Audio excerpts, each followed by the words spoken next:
National weather में आपका बहुत बहुत स्वागत है। इस वीडियो में हम बात करेंगे मानसून 2025 की। इस बार का मानसून पिछले कुछ सालों की तुलना में काफ़ी हटकर रहने वाला है। इस वीडियो में हम मानसून के आगमन, उसकी चाल, उसके वितरण और मानसून की वापसी की तारीख की संभावनाओं पर चर्चा करेंगे। इस वीडियो का बनाने का उद्देश्य यह है कि आप इस मानसून के आगमन और उसकी विदाई के अनुसार फसलों की बुआई और कटाई का कार्य समय के अनुसार उसी का कर सकें।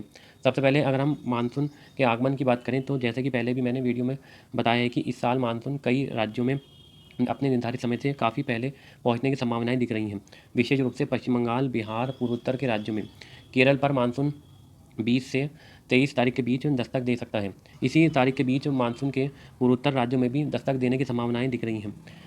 1 जून के आसपास मानसून बिहार, झारखंड, पश्चिम बंगाल, पूर्वोत्तर के सभी राज्यों तक पहुंचने की संभावनाएं बनी हुई हैं। लेकिन मैं आपको बता दूं कि मानसून के समय से पहले पहुंचने का ये मतलब बिल्कुल नहीं है कि मानसून की बारिश ज़्यादा होगी।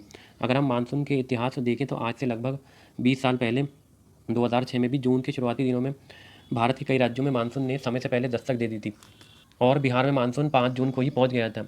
लेकिन दिल्ली और राजस्थान में मानसून 9 जुलाई के बाद पहुंचा। उसकी वजह थी कि बीच में उत्तर पश्चिमी हवाएं एक्टिव हो गई। जून के आखिरी सप्ताह में उत्तर पश्चिमी हवाएं सक्रिय हो गई, जो 8 जुलाई के आसपास कमज़ोर पड़ी।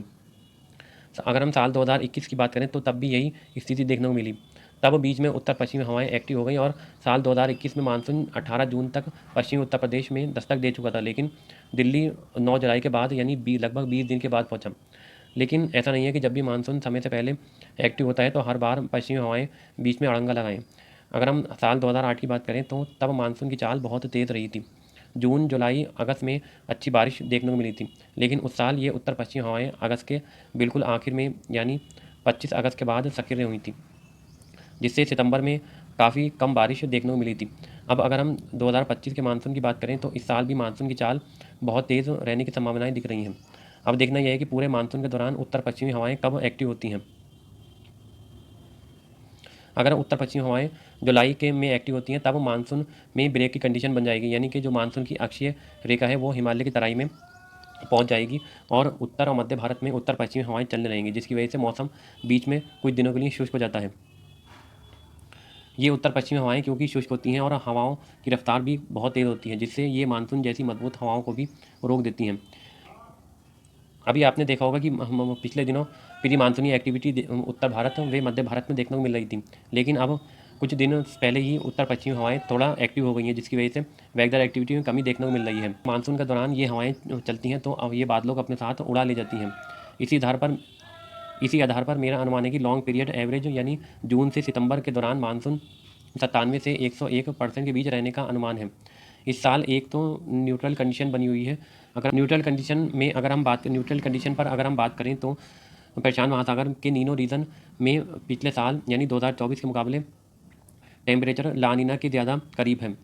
यानी अगर हम कहें तो 2024 में टेम्परेचर थोड़े ऊपर थे लेकिन न्यूट्रल कंडीशन थी। लेकिन इस बार भी न्यूट्रल कंडीशन है लेकिन टेम्परेचर थोड़ा कम है, यानी टेम्परेचर लानीना के करीब बने हुए हैं। अगर हम आईओडी की बात करें तो वो भी नेगेटिव रहने का अनुमान दिख रहा है। इसी कारण मेरा अनुमान है कि मानसून 97 से 101% के बीच रह सकता है। 97% मानसून के तभी रहने के चांस है जब बीच में उत्तर पश्चिमी हवाएं सक्रिय हो जाती हैं। अगर हवाएं सक्रिय हो जाती हैं तो मानसून की बारिश में कमी देखने को मिलेगी, जिसकी वजह से जून या जुलाई में कुछ समय के लिए उत्तर पश्चिमी हवाएं की वजह से मानसून कमज़ोर पड़ जाएगा। तब मानसून की बारिश 97 से 98% रह सकती है और अगर यही हवाएं सितंबर में एक्टिव होती हैं तो 101% तक आंकड़ा पहुंच सकता है। अब अगर हम मानसून की चाल पर बात करें तो कुछ लोग मानसून के पहले आने को जलवायु परिवर्तन से जोड़ सकते हैं। लेकिन मैं आपको बता दूं कि इससे पहले भी मानसून समय से पहले पहुंच चुका है। उदाहरण के तौर पर अगर हम देखें तो 1918 में 11 मई को ही मानसून केरल पर पहुँच गया था। इसी तरीके से 1990 में 18 मई को मानसून ने केरल पर दस्तक दी थी। साल 1974 में मानसून ने 23 मई को उत्तर प्रदेश पर दस्तक दे दी थी। अब आप इससे अंदाज़ा लगा सकते हैं कि जब 23 मई को उत्तर प्रदेश पर पहुंच गया था तो पश्चिम बंगाल, बिहार और पूर्वोत्तर राज्यों पर मानसून 17 या 18 मई के आसपास ही पहुंच गया होगा। कुल मिलाकर अगर हम कहें तो ये मानसून का पैटर्न है। किसी साल मानसून बहुत जल्दी दस्तक दे देता है, किसी साल मानसून की पश्चिमी शाखा मजबूत रहती है तो किसी साल मानसून की पूर्वी शाखा ज़्यादा मजबूत रहती है। अब हम बात करेंगे मानसून के दौरान वर्षा के वितरण की। मैप में ये आप देख सकते हैं कि जहाँ पर मानसून 26 मई के आसपास दस्तक देता है तो वहाँ पर मानसून 13 मई को ही पहुँच चुका है। इससे मेरा अनुमान है कि मानसून इस बार 20 से लेकर 23 मई के बीच या 24 मई के बीच पहुंच सकता है। लेकिन अगर 20 मई से भी पहले मानसून केरल पर दस्तक दे दे तो कोई आश्चर्य की बात नहीं है। हम इसी तरीके से बात करें तो पूर्वोत्तर के राज्यों पर भी इस बार बहुत जल्दी मानसून दस्तक दे देगा। 1 तारीख के बीच मानसून इस तरीके से जल्द ही दस्तक दे सकता है। यानी कि पूर्वोत्तर के ज़्यादातर राज्य, बिहार और उत्तर प्रदेश के कुछ बिल्कुल पूर्वी इलाकों पर मानसून जून के आसपास तक आराम से दस्तक दे सकता है। इसकी चाल के मुताबिक जैसी संभावनाएं इस समय दिख रही हैं। अब अगर हम मानसून के दौरान वर्षा के वितरण की बात करें तो पिछले कुछ सालों में मानसून की वर्षा के दौरान उसके वितरण में काफ़ी अंतर देखने को मिल रहा है। अगर हम राजस्थान की बात करें तो एक ज़िले में भीषण वर्षा होती है जिसकी वजह से शहर में कमर तक पानी भर जाता है, जबकि पड़ोसी ज़िले में एक बूंद भी नहीं गिरती। यानी कि वर्षा के वितरण में काफ़ी असमानता पिछले कुछ सालों में देखने को मिली है। लेकिन इस बार बारिश के वितरण में समानता ज़्यादा देखने को मिल सकती है। ऐसा नहीं है कि सभी जगहों पर वर्षा का वितरण बिल्कुल इक्वल रहेगा, लेकिन पिछले कुछ सालों की तुलना में इसमें काफ़ी सुधार देखने को मिल सकता है।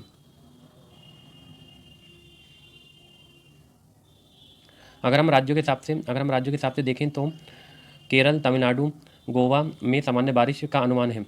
इसी तरह आंध्र प्रदेश, तेलंगाना में सामान्य बारिश का अनुमान दिख रहा है। लेकिन उड़ीसा और आंध्र प्रदेश के पूर्वी भागों पर जुलाई के मध्य में अधिक बारिश होने की संभावनाएं दिख रही हैं, क्योंकि अगर लो प्रेशर बनता है तो सबसे अधिक लो प्रेशर का प्रभाव इन्हीं राज्यों पर दिख सकता है। दक्षिणी छत्तीसगढ़, पश्चिमी उड़ीसा, तेलंगाना और आंध्र प्रदेश के कुछ इलाके, यहाँ पर अगर लो प्रेशर यहाँ से होकर गुजरता है, अगर लो प्रेशर बंगाल की खाड़ी में इसका रूट इस तरीके से रह सकता है तो इस पूरे रीजन में मूसलाधार बारिश जुलाई के मध्य में देखने को मिल सकती है। मध्य भारत की बात करें तो महाराष्ट्र के तटीय इलाकों से लेकर गोवा पर सामान्य बारिश होने का अनुमान है। लेकिन महाराष्ट्र के आंतरिक भागों में पिछले साल की तुलना में थोड़ा कम बारिश हो सकती है। विदर्भ में भी कम बारिश होने की संभावनाएं दिख रही हैं, लेकिन जब बंगाल की खाड़ी में लो प्रेशर बनेगा तो तब यहाँ पर भी मूसलाधार बारिश होने की संभावनाएं बढ़ेंगी। गुजरात की बात करें तो गुजरात के उत्तर पश्चिमी भागों को छोड़कर पूर्वी गुजरात में सामान्य बारिश होने की संभावना दिख रही है। यानी पिछले साल गुजरात के लगभग सभी जिलों में सामान्य से ज़्यादा बारिश देखने को मिली थी, लेकिन इस बार गुजरात में सामान्य बारिश होने का संभावना दिख रही है, जबकि गुजरात के उत्तरी और पश्चिमी भागों पर थोड़ा कम बारिश देखने को मिल सकती है। इसके अलावा मध्य प्रदेश की बात करें तो मध्य प्रदेश में सभी जगहों पर सामान्य बारिश होने की संभावनाएं दिख रही हैं, लेकिन मध्य प्रदेश के पूर्वी भागों में अधिक बारिश होने का अनुमान है। इसी तरह छत्तीसगढ़, झारखंड के उत्तरी भागों में अधिक, जबकि दक्षिणी भागों में सामान्य या सामान्य से थोड़ा कम बारिश होने की संभावनाएं हैं। इसी तरह छत्तीसगढ़ और झारखंड के उत्तरी भागों में अधिक, जबकि इन राज्यों के दक्षिणी भागों में सामान्य या सामान्य से थोड़ा कम बारिश होने की संभावनाएं दिख रही हैं, क्योंकि इस साल मानसून की पूर्वी शाखा अधिक एक्टिव होने की संभावनाएं बनी हुई हैं। पश्चिमी बंगाल, बिहार में सामान्य या कई जिलों में सामान्य से थोड़ा अधिक बारिश देखने को मिल सकती है। बिहार के कुछ जिलों में बाढ़ जैसे हालात भी इस साल देखने को मिल सकते हैं। पूर्वोत्तर में इस साल भी सामान्य से थोड़ा कम बारिश रहने का अनुमान है। साल 2024 के मुकाबले ज़्यादा बारिश होने की संभावनाएं पूर्वोत्तर के राज्यों में बनी हुई हैं। उत्तर प्रदेश, दिल्ली, हरियाणा में भी ज़्यादातर भागों में अच्छी बारिश होने की संभावनाएं इस साल दिख रही हैं। राजस्थान की बात करें तो राजस्थान के पूर्वी दक्षिणी भागों में अच्छी बारिश होने की संभावनाएं हैं, लेकिन जबकि मध्य और कुछ पश्चिमी भागों पर गंगानगर उसके आसपास थोड़ा कम बारिश होने की संभावनाएं बनी हुई हैं। पंजाब की बात करें तो पंजाब में इस साल अच्छी बारिश होती हुई दिखाई दे रही है, क्योंकि इस साल लगातार पश्चिमी विक्षोभ आ रहे हैं, जिससे पंजाब, जम्मू कश्मीर, हिमाचल, उत्तराखंड में सामान्य बारिश होने की संभावनाएं हैं। उत्तराखंड में इस साल पहाड़ों पर बादल के फटने की अधिक घटनाएं देखने को मिल सकती हैं, विशेष रूप से मानसून के शुरुआती दिनों में। कुल मिलाकर अगर हम कहें तो मानसून के शुरुआती दिनों में पूर्वी व पूर्वोत्तर में अच्छी बारिश देखने को मिल सकती है, जबकि उसके बाद जुलाई के मध्य में से लेकर अगस्त तक मध्य भारत में राजस्थान के पूर्वी भागों से लेकर हरियाणा, यूपी के बुंदेलखंड और मध्य प्रदेश में अच्छी बारिश होने की संभावनाएं हैं। लो प्रेशर बनता है तो इन्हीं भागों से होकर गुजरेगा, जिसकी वजह से मध्य प्रदेश और राजस्थान के पूर्वी भाग, हरियाणा के कुछ दक्षिणी इलाके, उत्तर प्रदेश के बुंदेलखंड इलाका और छत्तीसगढ़ और झारखंड के दक्षिणी भागों में अधिक बारिश होगी। उसके बाद इन भागों में सितंबर में बारिश में कमी देखने को मिल सकती है, क्योंकि उत्तर पश्चिमी हवाएं एक्टिव हो सकती हैं, जिसकी वजह से बारिश हिमालय की तराई और पूर्वी राज्यों में सिमट जाएगी। ये आप देख सकते हैं, ये 2024 में 1 जून से लेकर 30 सितंबर के बीच के मानसून का बारिश का आंकड़ा है, जिसमें आप देख सकते हैं राजस्थान के ज़्यादातर जिलों में सामान्य से बहुत ज़्यादा बारिश देखने को मिली थी। इसी तरीके से गुजरात के भी लगभग सभी जिलों में सामान्य से अधिक बारिश देखने को मिली है। महाराष्ट्र के भी ज़्यादातर इलाकों में सामान्य से अधिक बारिश देखने को मिली है, लेकिन पंजाब के इलाके, हरियाणा, उत्तर प्रदेश के कुछ भाग, बिहार और झारखंड के उत्तरी भागों में सामान्य से कम बारिश देखने को मिली थी। लेकिन इस साल बिहार से लेकर उत्तर प्रदेश, हरियाणा और पंजाब में सामान्य बारिश के आंकड़े देखने को मिल सकते हैं, यानी कि यहाँ पर जो लाल रंग है वो हरे रंग में दिखाई दे सकता है। इसी तरीके से राजस्थान के ज़्यादातर इलाके, गुजरात में भी ज़्यादातर इलाके जो यहाँ पर नीला रंग है, वहाँ पर हरा रंग इस साल देखने को मिल सकता है। मध्य प्रदेश के भी ज़्यादातर इलाकों में हरा रंग ही देखने को मिल सकता है। महाराष्ट्र में भी जो सामान्य से अधिक बारिश पिछले साल देखने को मिली थी, यहाँ पर भी ज़्यादातर ज़िले हरा रंग में देखने को मिल सकते हैं। तो कुल मिलाकर अगर हम कहें तो जो बारिश पिछले साल पश्चिमी और मध्य भागों में अधिक हुई थी, वो थोड़ी सी बारिश पूरब की ओर शिफ्ट होगी, जिसकी वजह से पश्चिमी इलाकों में थोड़ा कमी पिछले साल के मुकाबले देखने को मिलेगी, लेकिन बारिश का आंकड़ा सामान्य के करीब ही रहेगा। क्योंकि इस साल लगातार पश्चिमी विक्षोभ आ रहे हैं, इसलिए जम्मू कश्मीर, हिमाचल, उत्तराखंड पर भी जो रेड कलर है वो हरे कलर में या ब्लू कलर में देखने को मिल सकता है। पूर्वोत्तर के राज्यों में भी बारिश के आंकड़ों में सुधार देखने को इस साल मिल सकता है। जो यहाँ पर रेड कलर दिख रहा है, उसकी जगह पर ज़्यादातर इलाके हरे कलर में दिखाई दे सकते हैं। मानसून के वापस लौटने की बात करें तो इस साल मानसून थोड़ा जल्दी लौट सकता है। मौसम विभाग के अनुसार मानसून की वापसी की डेट 17 सितंबर रखी गई है, लेकिन पिछले कुछ सालों में देखा जा रहा है कि मानसून 25 सितंबर के बाद ही लौटना शुरू होता है। लेकिन इस साल सितंबर के दूसरे या तीसरे सप्ताह में ही वापस लौटने की संभावनाएं दिख रही हैं, क्योंकि हो सकता है कि इस साल सितंबर में उत्तर पश्चिमी हवाएं जल्दी एक्टिव हो जाएं। तो मानसून इस साल कुछ इस तरह का रहता हुआ दिखाई दे रहा है। हालांकि मैं बता दूं कि ये सिर्फ अनुमान है, अनुमान कभी कभी गलत भी साबित हो सकते हैं। लेकिन इस वीडियो में मैंने पिछले 20 सालों में मानसून पर जो मेरा अनुभव है उसके आधार पर यह विश्लेषण किया है।